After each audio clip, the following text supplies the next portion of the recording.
Peace and Black Power family. Harlem educator, author, and activist, the Black Liberation Coach.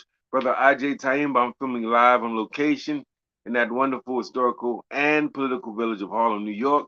And we have with us our special guest, Sister Elaina Porter, who's filming live, I do believe, in Atlanta, Georgia.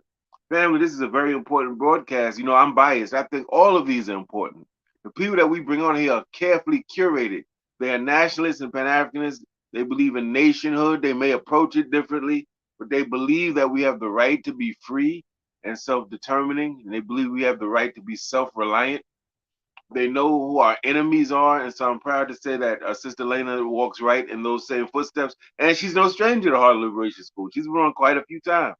So I don't want to hear anybody say they didn't get this message, family. We've made it abundantly available to you, family. With no further ado, I want to bring on our sister. She's a warrior in the hood for our people. And that's a blessing, man, to have warriors fighting for you, family. Sister Elaina Porter, she's a human rights defender. And she's also, I believe, the creator, or founder, and the maybe CEO, so to speak, of the Pendo Institute for Human Rights and Self-Determination. So without further ado, Sister Elaina, how you doing, sister? I think you have to unmute.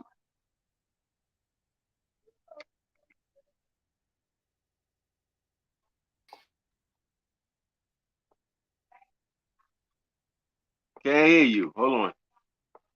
Okay, I'm gonna unmute you. I think. Oh, you gotta unmute. Yeah, you gotta unmute yourself, Sister Elaina. Can you hear me? Yes, ma'am. Got you. Okay. How you doing All right. today? I am doing well. Excellent. Good to see you again. I know that you grinding, you working hard, trying to educate our people, man, on their rights and how they need to move in this day and time. And we're really appreciative of you and your work. And you have a number of comrades, I would say, that are doing similar work. We want to shout out Brother Ramzu, Eunice. We got Brother Ishmael Bay. We got Brother Daniel Gutridge, I believe. Quite a few. We want to Yeah. shout all of you out. Now, Sister Elaina, I want to start with a few quick questions. Then I know you have a presentation. Now, family, the limitations of this technology are not allowing us to show it and to navigate through it. So I believe Sister Lena is going to pretty much present it, which is fine. We want the information. All right. But a few quick questions. Sister Lena is going to get tired of this question, but our people, I want to make sure that they understand. A lot of us practice Kwanzaa, Sister Lena, right? And so Yes. we hear that Kuji Chagalia, self-determination, you define yourself and name yourself, which is cool. But I don't think people understand the political definition of self-determination. Could you please explain what is self-determination and what is sovereignty? Wonderful. Wonderful. Sovereignty is the highest form of the highest aspiration of political freedom that any peoples would want to enjoy. Sovereignty entails control over your human capital, your wealth, your power, and your resources. And nations and collective groups of tribes, they've always enjoyed a degree of sovereignty before they were invaded. As a matter of fact, we came from sovereign tribes on the continent of Africa. Our identity is encompassed of sovereign tribes that were here in the United States. So one can define sovereignty as the highest form of political freedom that any people would aspire to. Self determination is considered as a political doctrine. It is a process of exercising political will, political freedom, such as the control of your natural resources, control of your human capital, your biological, cultural, and real property. Okay. And sovereignty and self-determination obviously work together, correct? Yes, sovereignty is something that most nations and most people already have. We're born with that free will to organize politically. Um, Also, self determination is a political process. It's a process that peoples like ourselves go through. We are an internal colony due to the race war of the transatlantic slave trade. We are considered it broke us into many colonies here in the diaspora, specifically here in the Americas. Hmm. Okay. So, family, again, we have a good, solid definition from a sister who's more than qualified to give the definition.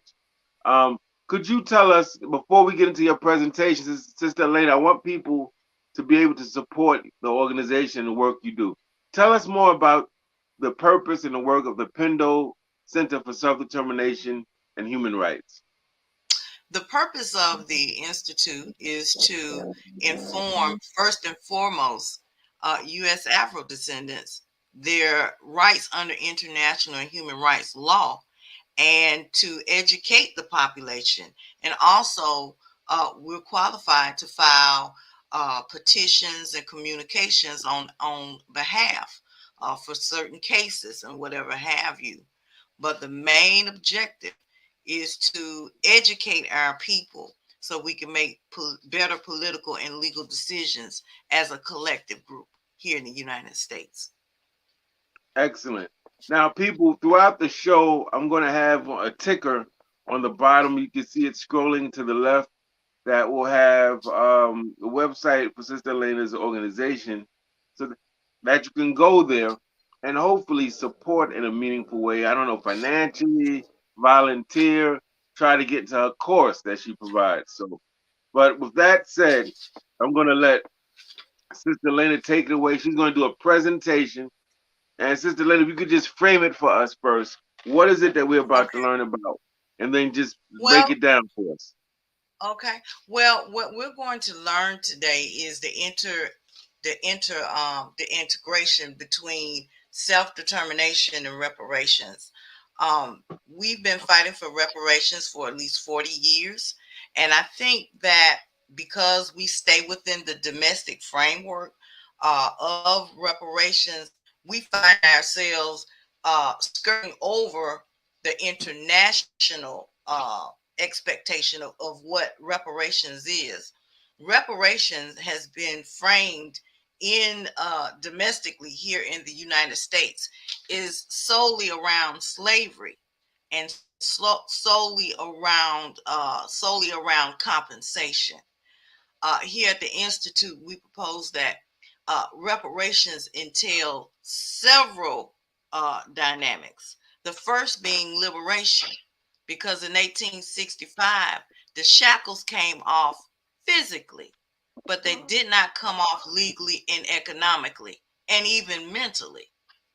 So the first prong of reparations is liberation, and that is changing our political status and our political configuration in a way that it would benefit the masses, where we will get the greatest impact to close these wealth gaps that we have been suffering intergenerationally. We suffered since 1865 intergenerational poverty. We're landless. We don't have a way to control our resources and our human capital and labor, because of the political configuration that we're in, is absorbed and misappropriated.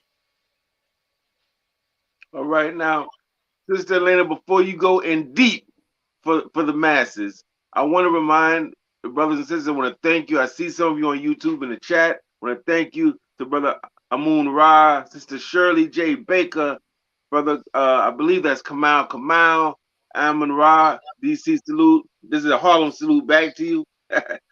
Devin West, uh, Malik Yah, all of you who are in the chat, we thank you for joining us. We urge you, family, to subscribe to this channel, but also to make sure, if you're unfamiliar, to visit the website scrolling on the bottom, www.pendumforfreedom.org. Very important that we follow with our people. That we don't just, the era of just watching the show or reading the book, oh, that's a good book. Oh, that show was hot. That's gone, family. Because I wish white folk were like that. I wish they just thought of killing black people and didn't do it. But see, the difference with them and us is they execute on their ideas. Yes, they See, do. they don't just talk. We hate ends and this and that. We want to. They build schools to miseducate you, right? So we That's have to true. start going from the thinking and the talking and what's nice and good and get it on the ground and make it happen. With that said, I want to thank you all. Please leave your comments or questions so that we can come back to that later. And with that said, Sister Elaina, I'm going to give you the floor. Break it down, my sister. I'm going to put the camera on you. Okay. Wonderful, wonderful, wonderful. Well, from my research and the research that we've done here at the Pendo Center for Human Rights and Self-Determination, we found that there's two ways out of the conundrum that we're in.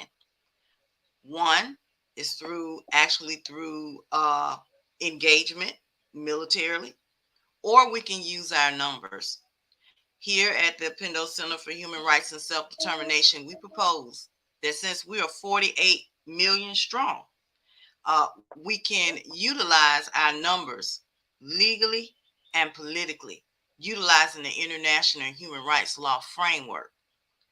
Uh, as I stated, the fact that we are an internal colony, we have certain collective rights under treaties that the United States have signed, such as the International Covenant on Civil and Political Rights, Articles 1, the torture conventions. We could utilize that particular treaty to address these human rights abuses, to address these hate crimes. Hate crimes since 2020 have escalated. I pulled up a study this morning. It has gotten up to 49%. We are under duress. Equally, they have signed off on the ICER treaty.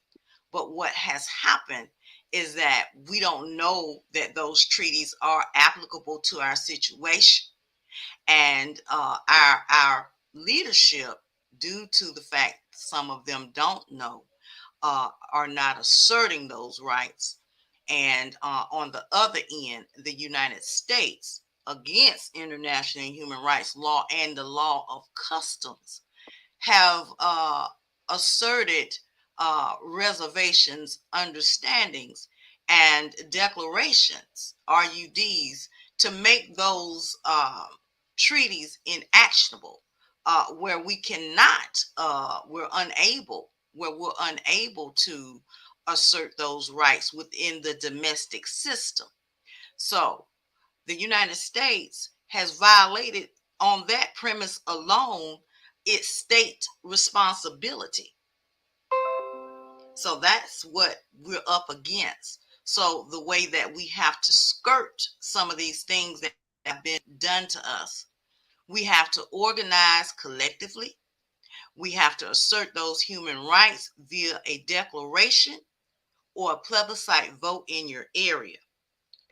We have to establish councils on a local level in every parish and county within the United States, in the 50 states. We have to establish an assembly and ultimately establish a confederated tribal nation state that will allow us to assert our rights, that recognizes our rights. We're not a poor people. We're an exploited people. We've been exploited legally. We've been exploited politically. And we've definitely been exploited economically. So these are some of the things that we have to do. Next, we have to overcome the issue where the treaties are not actionable here in the United States. The United States have signed various multilateral treaties with the United Nations, and they have also participated and been involved in certain customs. So, with that being said, and under certain international laws, the United States is in violation, total violations of our rights. There are other laws, such as the law of war and the Fourth Geneva Conventions and the 1960 Decolonization Conventions that guarantees our right and recognizes our right to self-determination that the United States government has circumvented. And we have to assert those as well. The law is on our side, the facts are on our side, but we have to organize as a people and get on the same page. We cannot continue to practice these reformist policies and reformist actions and using reformist ideologies. Uh, Having a 501c is okay, but you can only go so far when it becomes to the political things that we need to do as a people. We need to organize ourselves into a confederated nation state, and on a local level, we need to organize ourselves as councils, and on a state level, assemblies, so we can assert those rights that will allow us to self-police. We won't have to worry about the police killing us because under the Fourth Geneva Conventions, uh, we have a right to be our own police, where we are the majority population in areas such as Detroit. Now, Detroit is very important because of the population, and that's prima facie evidence that we are in a colonial relationship, that we have experienced apartheid, and that the fact that we are actually uh, undergoing an illegal population transfer. In even the former governor's own words, he said he wanted to lighten up Detroit. Hint, hint. He wanted to do an illegal population transfer.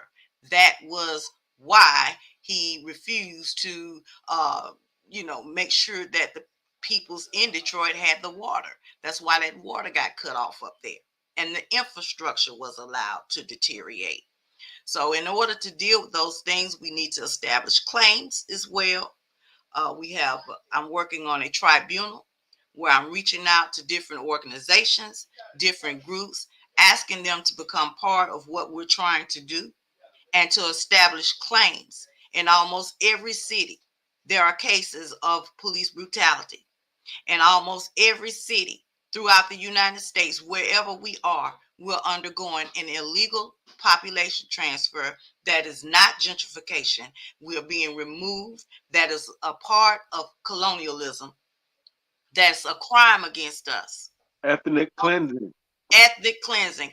Most of us don't even know this, but you have these Negroes running out here getting in front of cameras and the media claiming that they represent our interests, who are killing us by the fact of their ignorance of what our human rights are. And with that, Brother IJ, I yield the floor.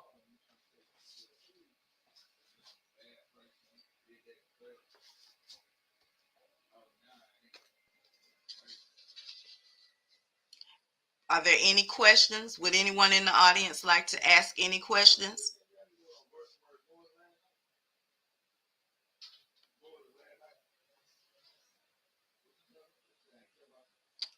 Well, I'll move on about the tribunal. Now, Brother IJ, I can't hear you. One of the questions everyone has when this topic comes up, I'm talking about rank and file brothers and sisters who don't really, not really politically inclined like that. They're like, well, the United Nations is not ours either, and they don't represent us, and da da da da da. So there's some black people saying that the United Nations, if it does have the power to intervene based on certain laws and conventions, that it wouldn't intervene on our behalf because that's not controlled by us either. How do you respond to that for the people when we're trying to explain this to people and they're coming back with that sort of response? Brother IJ, Yes. the way I respond back is I go back to the 1960s era and I Mm-hmm. look at those African countries who asserted uh, their right to self-determination, who are nations who are thriving right now. I look at Latin American countries. We have more of, in terms of population, here in the United States in numbers than some African countries who asserted their rights during the 60s. So when I hear people say that, I understand that they're not well read, or they don't know how things operate globally. But the fact of the matter, the UN does not give us our rights. It's up to us to organize and assert those rights. The UN recognizes that right to self-determination, whereas the United States law does not.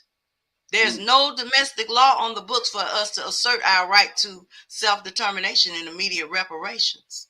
None. I've searched. None for years. There's no way that we can do it. So we have to step outside of the jurisdiction of the United States. Equally, the United States is an offender. They have offended us. They have taken our rights for us. So you wouldn't go to your rapist and ask that rapist for counseling. I'm sure that's you would want to go to pursue another avenue of getting counseling. So that's my response. It's common sense. You don't go to your rapist and ask them for counseling, and you don't go to the car thief and ask him to bring back your car. I know that's right. Oh man, very good breakdown, Sister Elaina. Um, and for the people who are arming up in our community and organizing militarily, and we're gonna go march, and we're gonna shoot back. What's your response to that? To that sort of Well, formation at this day and time? I'm going to come to you from a strategist. I believe in our right to defend our right to life. You have a human right to life. You have a human right to secure, protect, and defend your life. You have a right to defend, secure, and protect your property. So we have a right to protect ourselves. Self-defense is a human right. But to go on an offensive up against, and I know a lot of people say, oh, you're a coward, you're a coward. I don't recall us building a drone. I haven't seen the U.S. Afro Descendant battleship yet, and I'm Hmm. still looking for our satellites that can beam down Scotty and blow something out of the sky. We're not there yet. So, my position is, if anyone hinders us in the process of asserting our right to life, protecting our right to life, and asserting our right to self-determination, Article 51 of the UN Charter say we have a right, and the 1960 Decolonization Convention say we have a right to protect ourselves. Okay, that's right. However, my position is we don't have the what it takes to even fathom that type of warfare. Our population will be encamped at the drop of a dime if we were to go on the offensive here. And I have Absolutely. a background in Homeland Security. I've done a whole lot of research in that area. My degree is in law enforcement. I've done my homework. They're waiting Mhm. for us to jump, and that would be suicide. With that, I yield the Definitely. floor. Okay. Appreciate that, Sister Lena. Listen, family, for those who don't know, you are watching Harlem Liberation School online.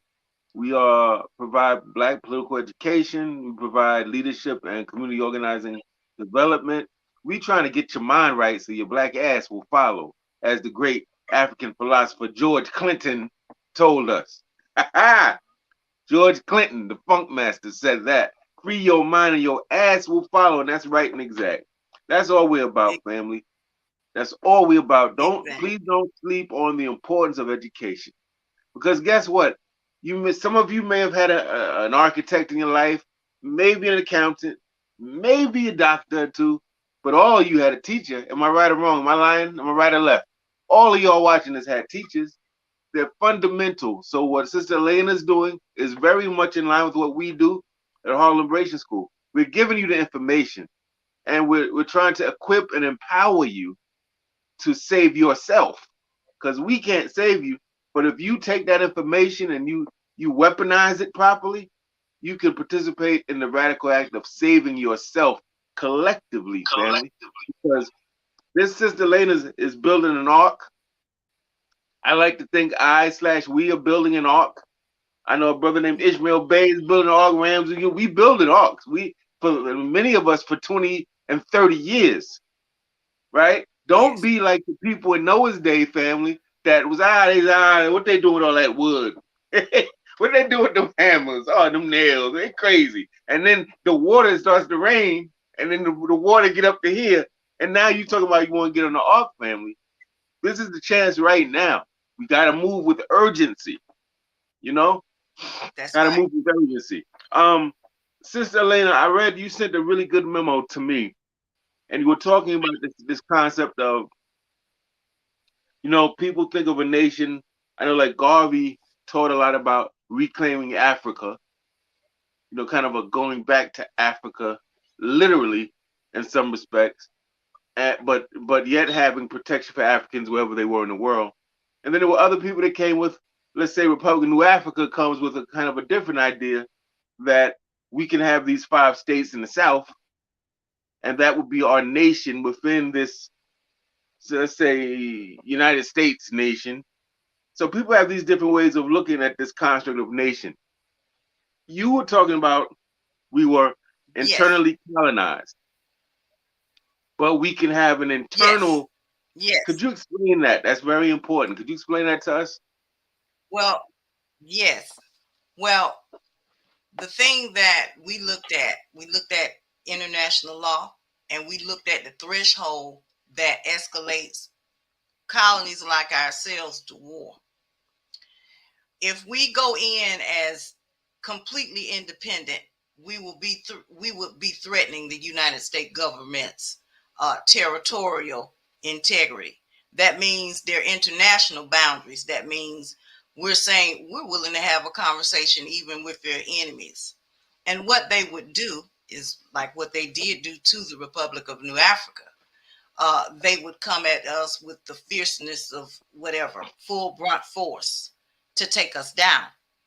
However, by asserting or becoming a nation within the nation with negotiated free association sovereignty, that means, we won't be reaching out to their enemies or whatever have you.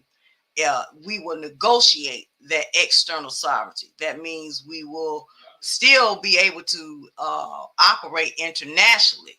However, we wouldn't be able to do anything that would threaten the United States borders or threaten their sovereignty.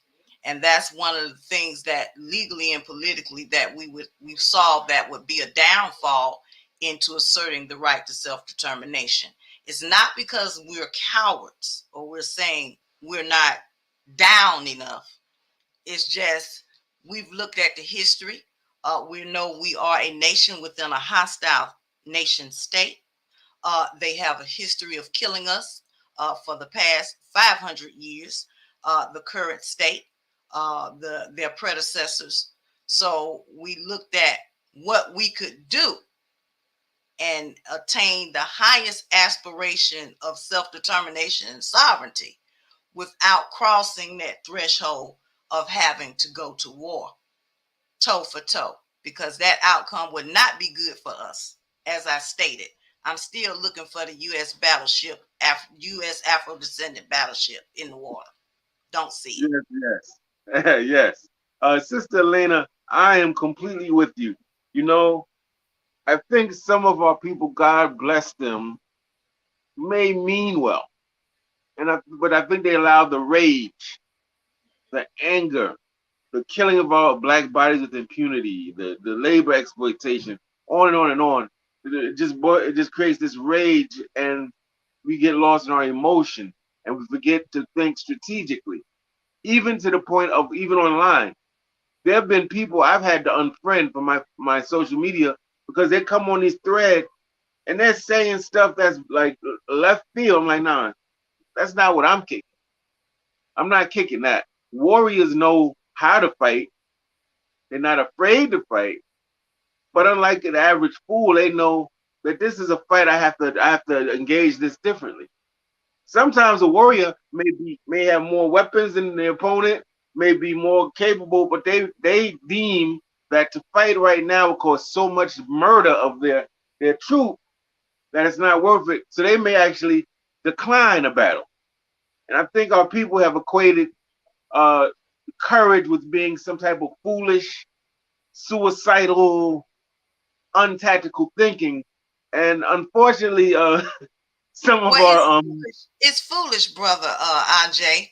Why would us as a collective group? We didn't take a vow of poverty, and nor did we take a we're signing up for a kamikaze mission that's right. because what we do would bring the force not only on our individual organizations, but on the entire population. Let's look at what they've done several times over the years. They've actually encamped each time our back in the 1900s, such as out in Tulsa, Oklahoma. They were the victims, but the United States government came in and encamped that whole population. Is that something that you want to be responsible for doing when you know you're not equipped? We don't have an ally such as China or Russia that's funding us that can send a battleship. Hell, half of us can't even drive a car. Mm. So I'm sorry, we have to be realistic on our political aspirations. But I do know for a fact, and I will take this to my grave and continue fighting. We got a right to self determination and immediate reparations. And we can Elaina, use international and human rights law to get it. could you explain? Okay, so family listening. A lot of what Sister Elaina Porter, when she's speaking and doing these presentations, she may sometimes be using certain vocabulary because she's coming from international law. Could you explain to the people why it's important that we dabble in or be familiar with international law as people who want to be liberated? Why is that important, the international law? Because it's the same methodology that other colonized peoples with less populations than ourselves have utilized to remove themselves from genocidal conditions. When you own and you control nothing, you know you don't control your institutions, we don't control policing, we are in a genocidal condition. And there is no laws on the books where the United States have opened up the door to even have that conversation. Integration is a policy that we didn't vote on. We didn't ask to become part of their polity with via the 13th, 14th, and 15th Amendment. Our rights were violated in 1865. There was no plebiscite vote. We were forcefully assimilated into this polity without our consent, and as a result, our human capital have been absorbed. Our ancestors went and fought in World War I and World War II and came home to poverty and lynchings.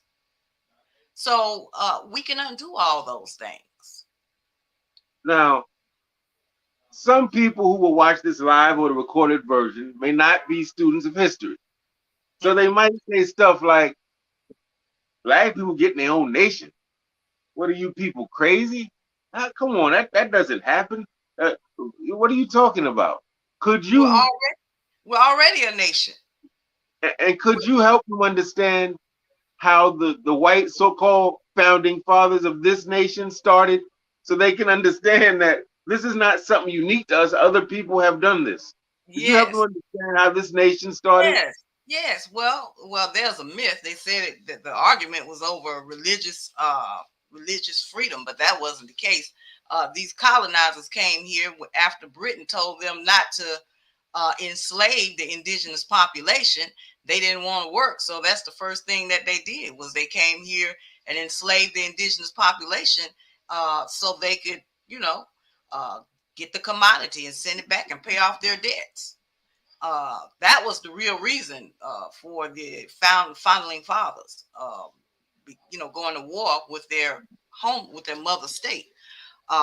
They did what they had to do. They didn't ask anybody. They asserted their right to self-determination, and they started asserting it politically. They asserted it using international law at that time, setting up treaties.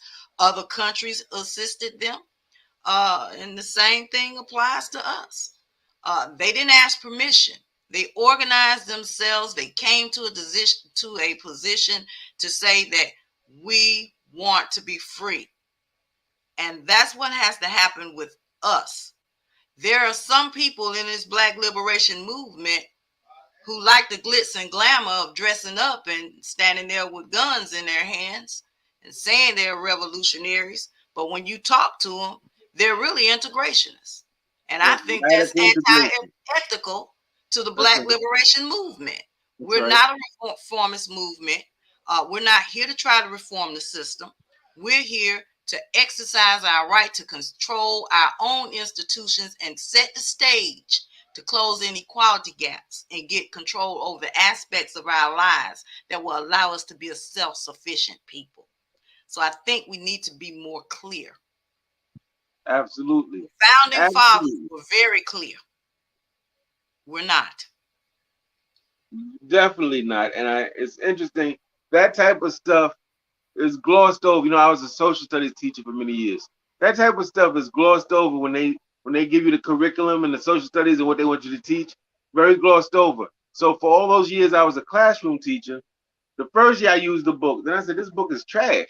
It's wrong and it's incomplete information. So I stopped using the book and I started making my own packages and using that rap lyrics, poems, political cartoons, all types of stuff to really help people understand the concepts. You know, sometimes we would create songs and rhymes, remember stuff. The point is the educational system works with the church religious system, which works with the military system, which works Yes, with the banking system, which and they're all connected. I think yes, black people have to understand. Would you agree, Sister Elena? We have to really understand the complexity of this because people are like, oh, why don't yes, we just do this? Why don't we just do that? And yes. this is a very complex thing that our people have been fighting for centuries. So we're not going to Well, pop up now and all of a sudden the problem is solved in 2 days, family. no, Right? no, no. And we have to organize, Brother RJ, and have the correct political configuration to fit our population. We've been piecemealing our freedom. In 1865, we just wanted the physical chains to come off. In 1965, we just asked for just to give us, just let us eat in a restaurant. Just let us, just give us that little bit of freedom. When the fact of the matter was the highest aspiration is control. We control our lives, we control our politics, we control the areas in which we live, we control our own economy. We have an economy that could be resurrected. The goal was not to be validated by white America. The goal should have been to be self-sufficient and uh, to enjoy the same parity economically and legally and politically and respectfully with Black America. So I think we have to go back to the drawing board. We must organize. We have to start having those hard conversations with all of our people because, according to international human rights law, it's going to take the entire population, the consent of the entire population, to get us where we need to go economically. That means we're going to have these plebiscites in these parishes, in these counties. We're going to have to hold statewide plebiscites. We're going to have this tribunal in order to establish claims to our right to self-determination, political autonomy, economic autonomy, to immediate reparations, and even down to the release of our political prisoners. These claims we have to make as a people and assert them and move in a direction so we can get some things done. Agreed, agreed. Now, places like Puerto Rico have every so often, I don't know the number of years that they have it, but every, let's say, 4 or 5 years, they have a referendum and they ask the people, do you want to remain a colony or commonwealth, as they call it, of the United States? Would you like to be a state of the United States? Or would you like to be a free and sovereign nation? And every time they have the vote, the people, at least the majority, vote to remain a colony or commonwealth. Um, if we were to have a plebiscite right now, Sister Elaina, what do you think the results would be if we asked so-called African Americans, or well, more accurately, Afro Descendants? What do you want to be an independent nation? Do you want to have a state, or do you want to stay how you are now? What do you There, think the answer would be? there was a study done by an organization called IREM that deals with minority and indigenous people's rights. There was one done, and almost 80% of the Black population here in the United States stated emphatically that they want the right to self determination. And I will send you a copy of that study. Please do. I need all the empirical data we can get That was because a I'm working very on a good question. documentary. Yes, Um, I will send you that information. I'd like to read this to some of our family. Now, those you watching live, I'm not saying you necessarily, so please don't get mad at your brother. But I can almost bet there's going to be people watching this who need the white man's validation for everything. So for them, I'm going to read this. This is the so-called white founding fathers of this country in their Declaration of Independence. Listen carefully. Listen carefully. The unanimous declaration of the 13 United States of America.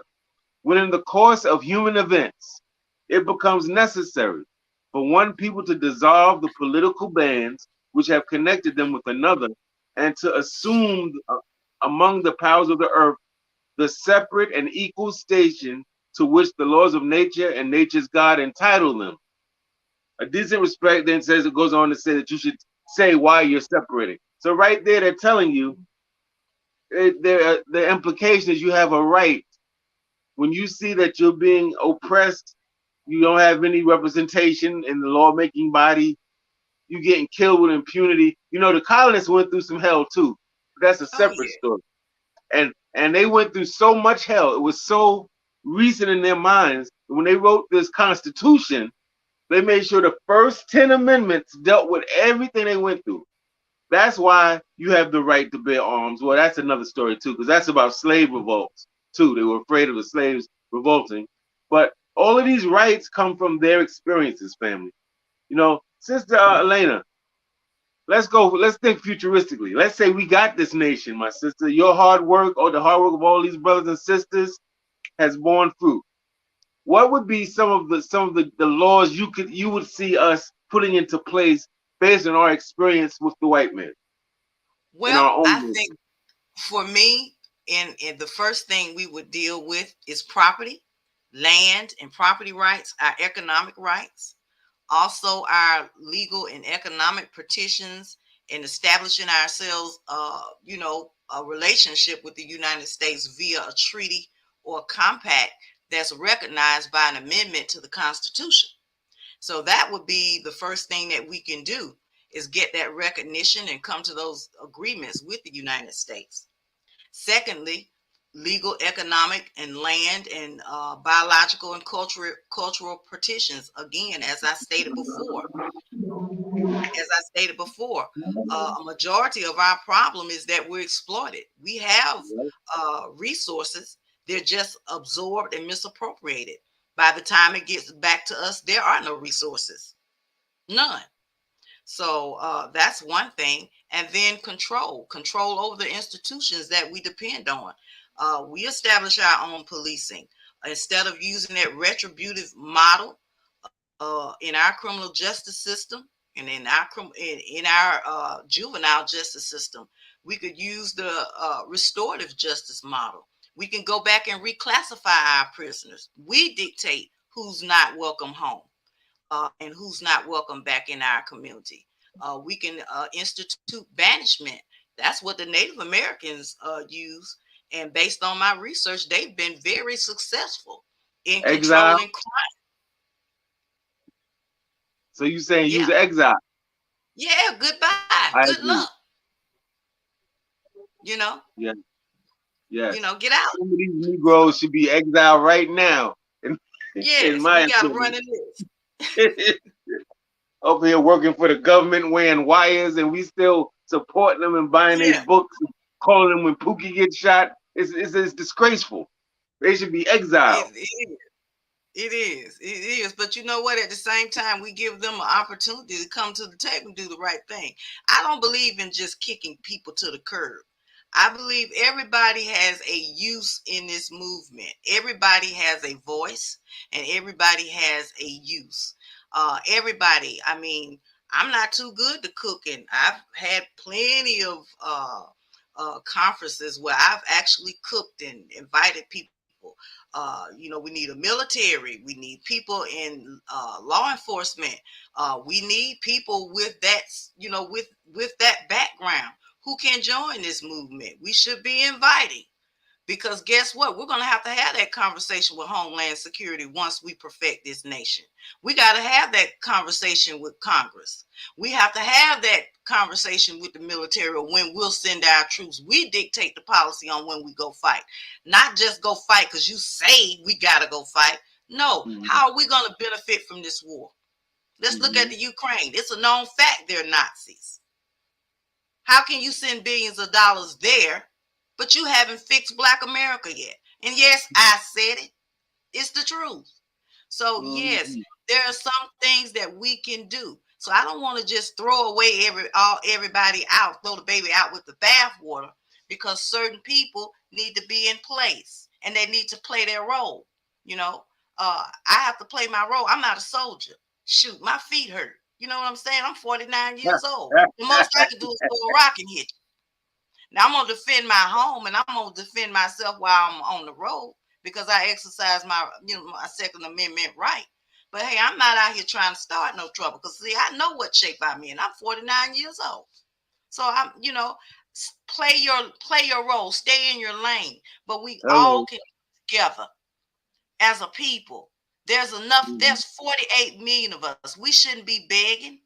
We should have a national treasury that we're putting $1 a piece in every month. Pull that money out and go buy property. Go set up institutions. Put the infrastructure in that we need.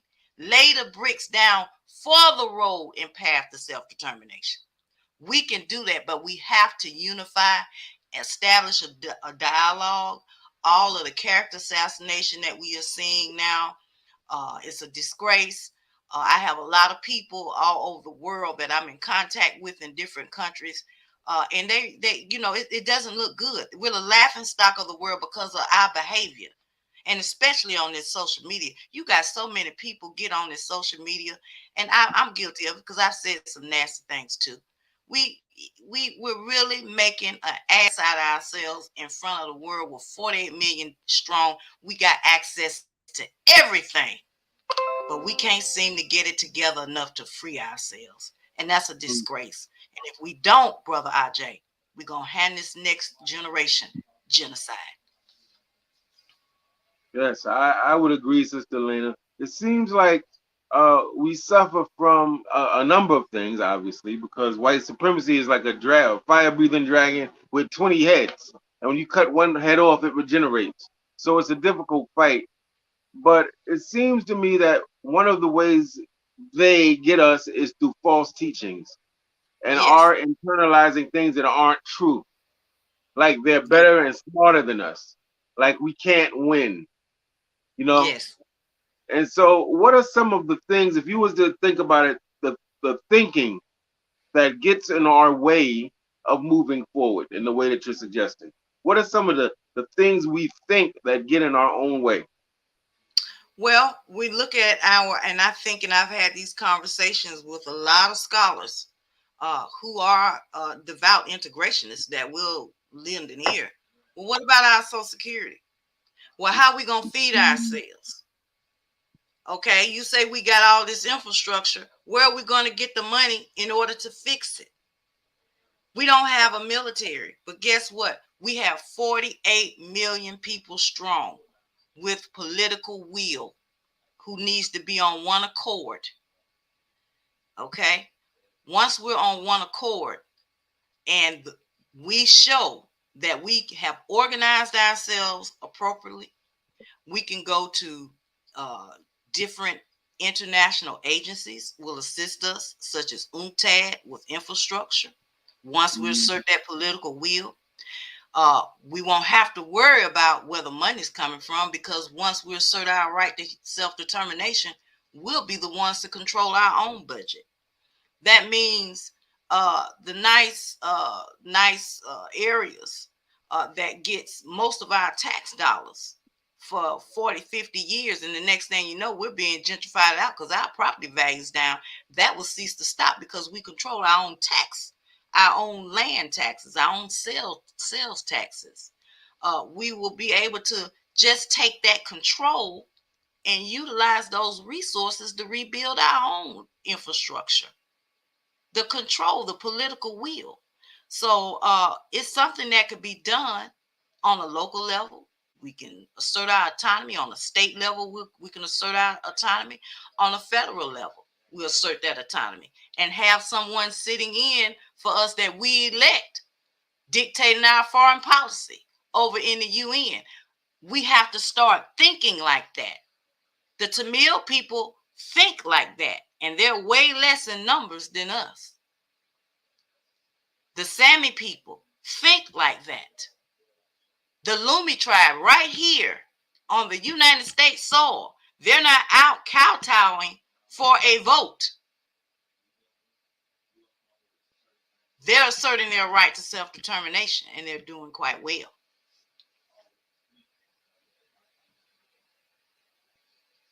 So that's what we have to do. Excellent conversation. Excellent information. Um, I'm curious to know, what support do you need over at the Pendo Institute?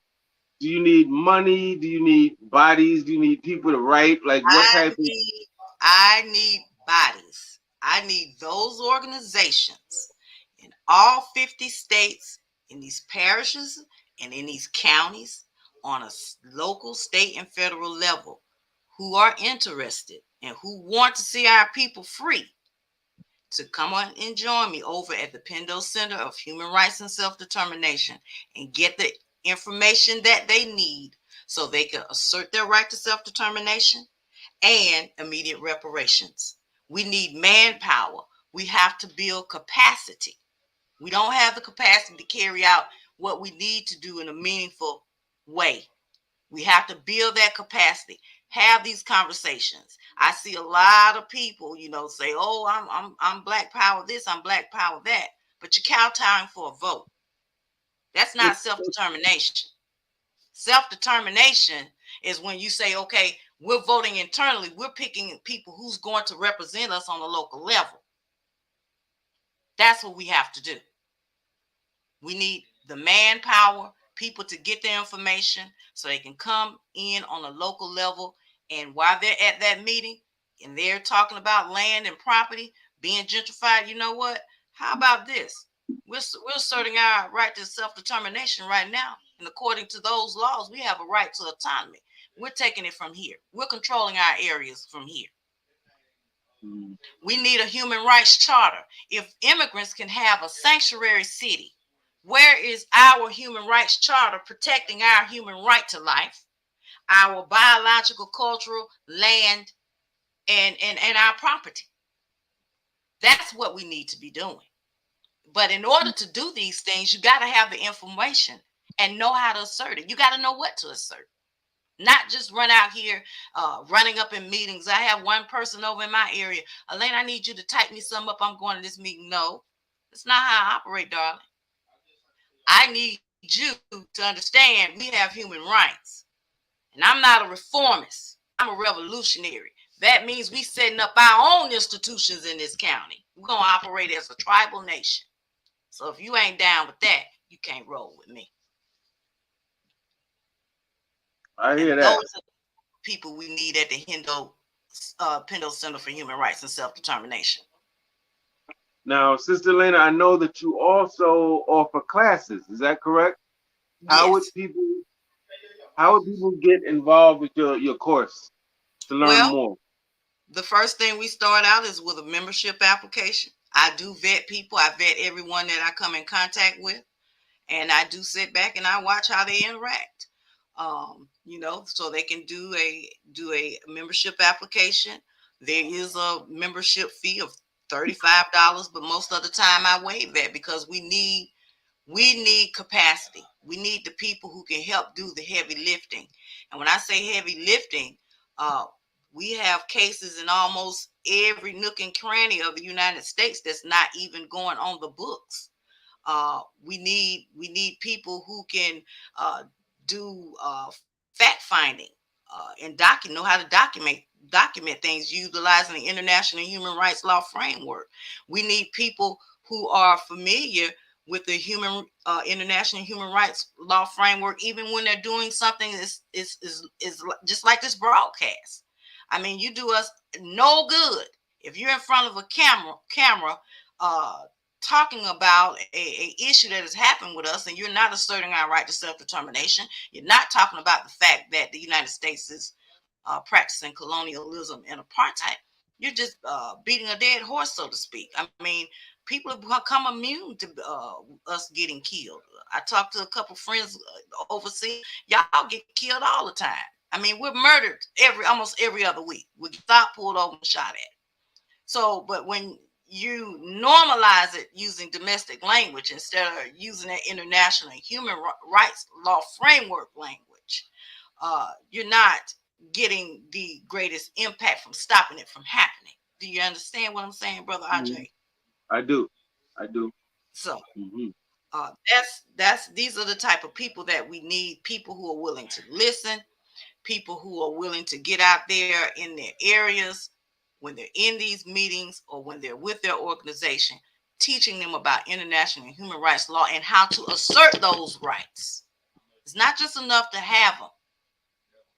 We must assert those. The UN does not give us our rights. It's up to us to assert them. The United States Constitution don't give you your rights. It's That's up to right. you to assert.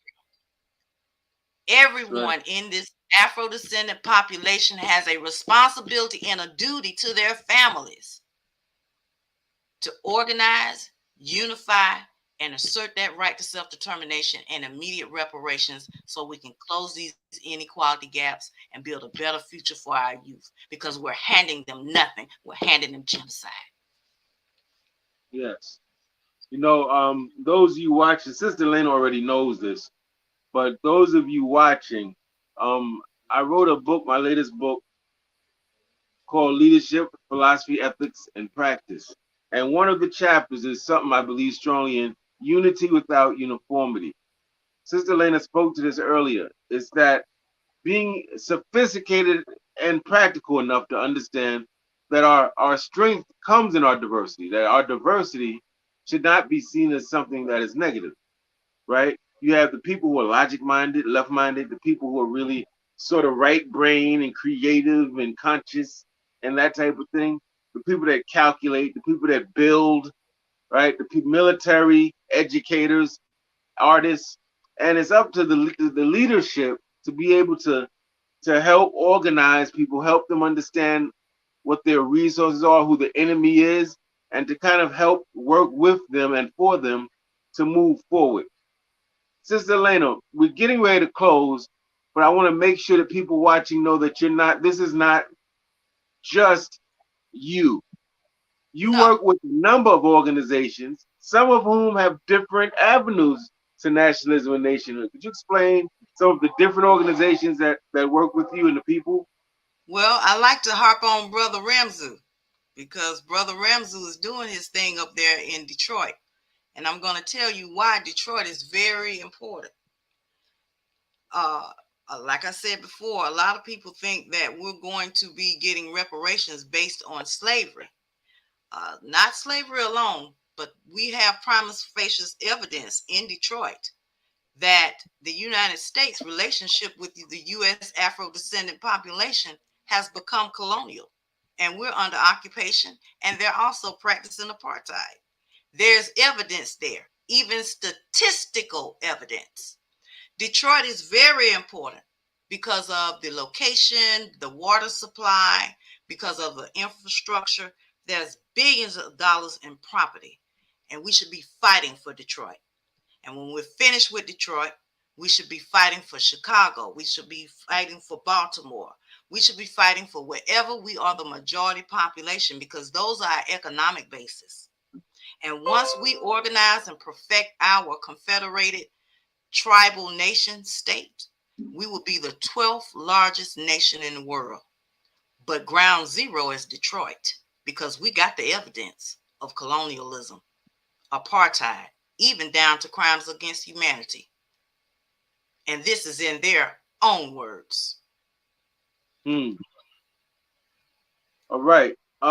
Sister Elaina, do you have any other information that you didn't get a chance to share that you have to share during this broadcast that you or maybe you Yes, forgot to share? yes. I would like everyone to pay close attention to my website, because I'm going to have more information about the tribunal. That was what my intentions were to do the presentation on that I sent Brother Ajay, but I'm going to post it to the website. The tribunal that's coming up is very important. And it's very important that everyone who are in the movement, or who advocate for Black people all around the United States, it's very important that they participate in this tribunal. There are police brutality cases that didn't make the news. There are lynchings here in the South that never made the news. There are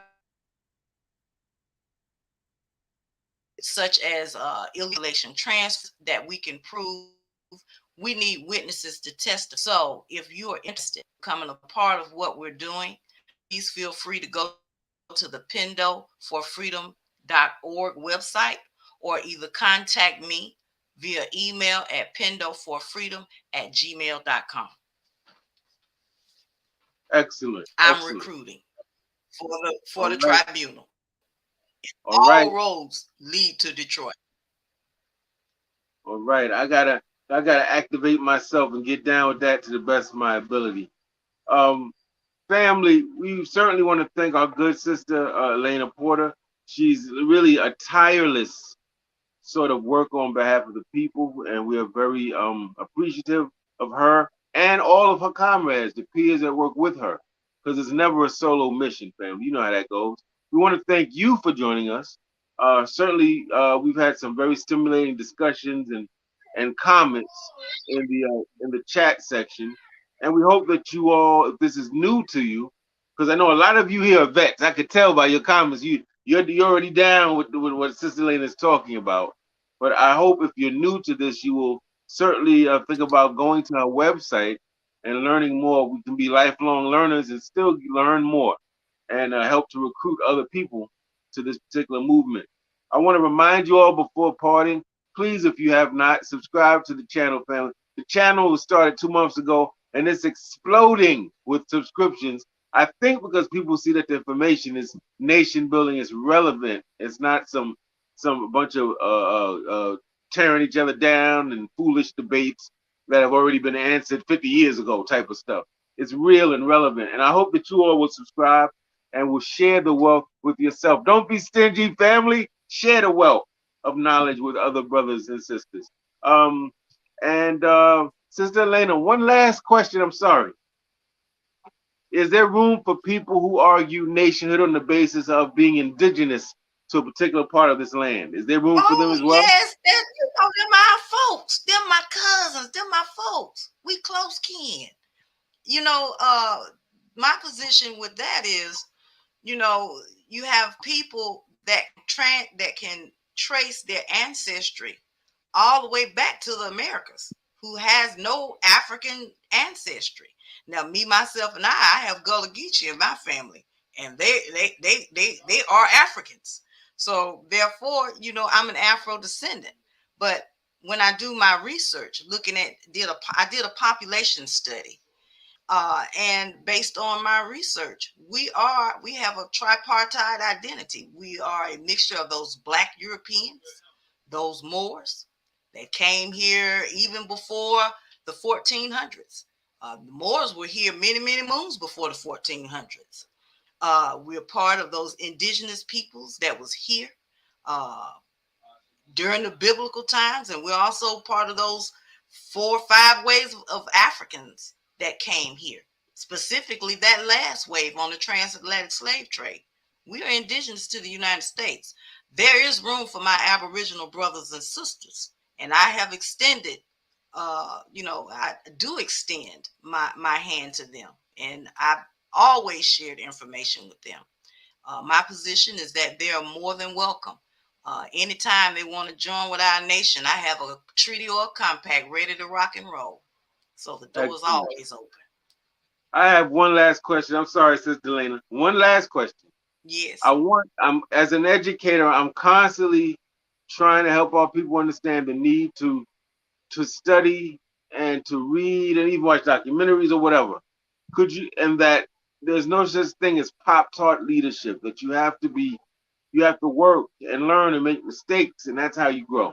Could you help yes, people understand the various schools of thought, organizations you've come through in your life that got you to this yes. place?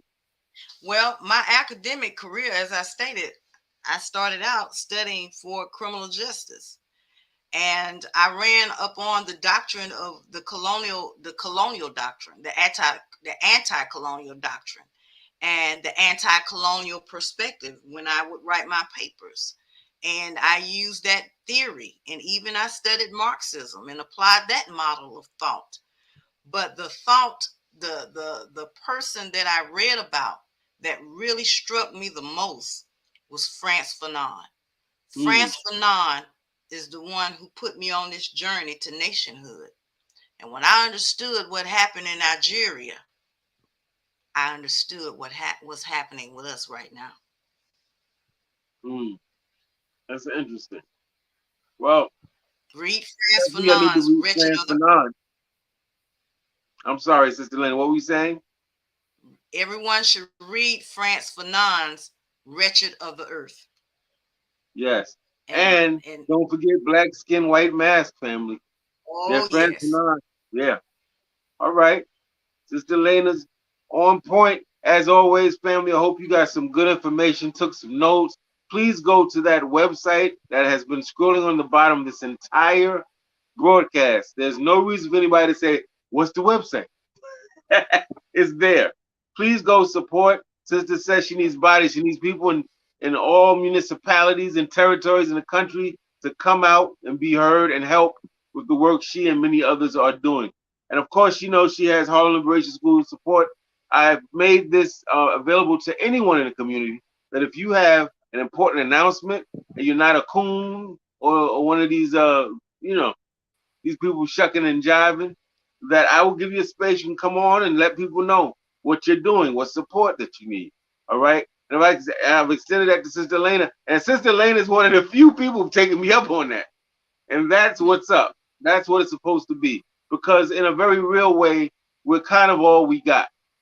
But if that's we right. understand, we're all we need. If we really understand, we're all we need. Family, we want to thank you for that. Sister Elaina, thank you as always for your information, for your tireless work. And um, hold on one second. I think that Sister Yaira submitted something on your site. Sister Yaira, I believe Wonderful, Coburn, yeah, would be her last name, I believe. So that's excellent. wonderful. We'll be in Excellent. That's contact what we're soon. talking about. Every show we got a call to action, family. The call to action for this show is go to that website. That's the call to action. And you take it from there. Family, we want to thank you all for coming out. If you're watching, subscribe. But more importantly, if you have a project, if you're in the community doing that nationalist type of work that we need, holler at us. Let us know, and maybe we can have you on to talk about what you're doing and the help you need. All right, family. Thank you so much for joining us. We are over and out. Peace, Black Power, Wakusa, which means wake up, clean up, stand up. And we see you next time, I believe on the 23rd of July. Family, we're going to have Sisters of the Underground, sisters that actually work in secret to help sisters who have victims of domestic violence, to relocate them. They help with a number of things. They're going to be on their representative on the 23rd, right here at Harlem Liberation School YouTube channel from 3 to 4 p.m. Eastern. Family, have a beautiful Black day. Peace.